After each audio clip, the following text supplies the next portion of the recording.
Good morning. Hi. It's July 2nd today. So, 7 days until my daughter Cleopatra's birthday. And it's about 4 o'clock in the morning. I'm thinking about her. And, I'm just up and I'm going to read a little story here. And I'm so sorry that I can't figure out this camera today. So, we're just going to hold it a little bit, and I guess this will just be, what it's going to be. But, today's story, so I guess there'll be more listening today, and listening's very good. So, you can learn a lot by listening, even without the pictures, right? So, today we're going to read God to the Rescue, Moses and the Great Escape from Egypt, from Exodus 3-13. And this is the story about how the Christian people, before Jesus came, they were slaves in Egypt, in the land of Egypt. And they were God's people. And they were sick of being slaves in the land of Egypt.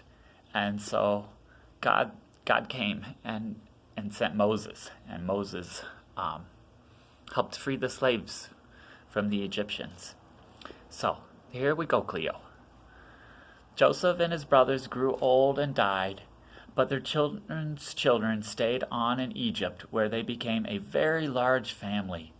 Later on, a new king began to rule, but this Pharaoh didn't remember Joseph, and he didn't like God's people. He made them into slaves and beat them and made them work harder and harder. God's people cried out to God to rescue him, and God heard them. He remembered his promise to Abraham. He would look after his people. He would find a way to set them free. One day, Moses was looking after sheep when something caught his eye. A bush was behaving oddly. It was flickering with flames, but its leaves weren't burning up. He took a closer look. "Moses!" boomed a big voice. Moses leapt back, and the bush was crying to him. "I have heard my people's cry," the Lord said. "I have seen their tears, so I come down to rescue them. Go to the Pharaoh and tell him to let my people go free." Moses was afraid, but God said, "I will be with you."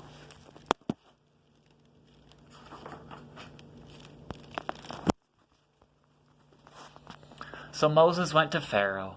"Pharaoh," Moses said. "God says." "God," said Pharaoh. "Never heard of him." Moses kept going. "God says let his people go free." "Why should I?" Pharaoh said. "Don't want to, won't." So he didn't. So God gave Pharaoh 10 warnings called plagues. First, God turned the river Nile into blood. No one could drink the water, but still Pharaoh would not let them go. So God made frogs come hopping and leaping and jumping, in your bed frogs, in your hair frogs, in your soup frogs, all over everywhere frogs. "Make them go away," Pharaoh screamed. "Then your people can go." So God took the frogs away. But Pharaoh changed his mind. "You can't go," he said. Then God sent zillions of gnats. But still Pharaoh said no. So God sent swarms of flies buzzing in your eyes, flies. And after that, sickness and horrible boils, and huge hailstorms, and a storm of locusts. Then darkness when it would have been day, until it seemed the whole world, creation and everything, was coming undone, falling back into darkness and emptiness and nothingness. But each time Pharaoh said, "Make it stop, and I'll let them go." And each time that God made it stop, Pharaoh changed his mind and said, "Actually, no, you can't go." Finally, Moses warned Pharaoh, "Obey God, or he will have to send the worst thing of all." Pharaoh just laughed. So God said, "The oldest boy in each family in Egypt must die, but my people will be safe." God told his people to take their best lamb, to kill it, and to put the blood of it on their doors. "When God passes over your house," Moses explained, "God will see the blood and know that the lamb died instead of you." That is just as God had said. Suddenly, piercing the darkness, echoing down the corridors of the palace, came a blood-curdling scream. Pharaoh's oldest son had died. At last, Pharaoh did what God said. Get out, Pharaoh said. Just go.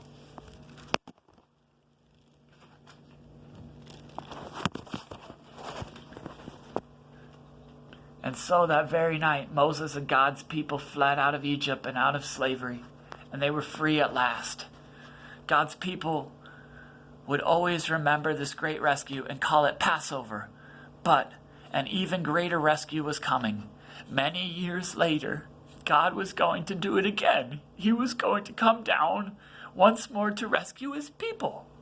But this time, God was going to set them free forever and ever and ever.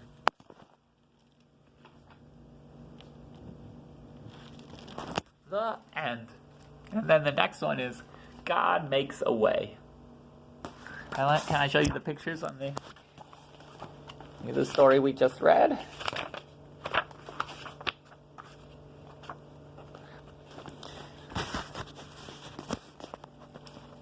So that's Moses. Take your shoes off, Moses, you're on holy ground. Take your shoes off, Moses, you're on holy ground. That's a good Southern Gospel song. You like Southern Gospel yet? Southern Gospel's some pretty good music out there, considering what's out there.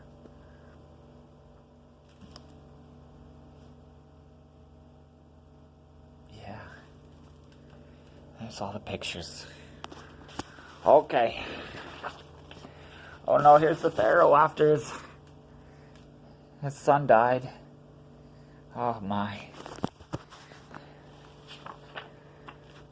Okay.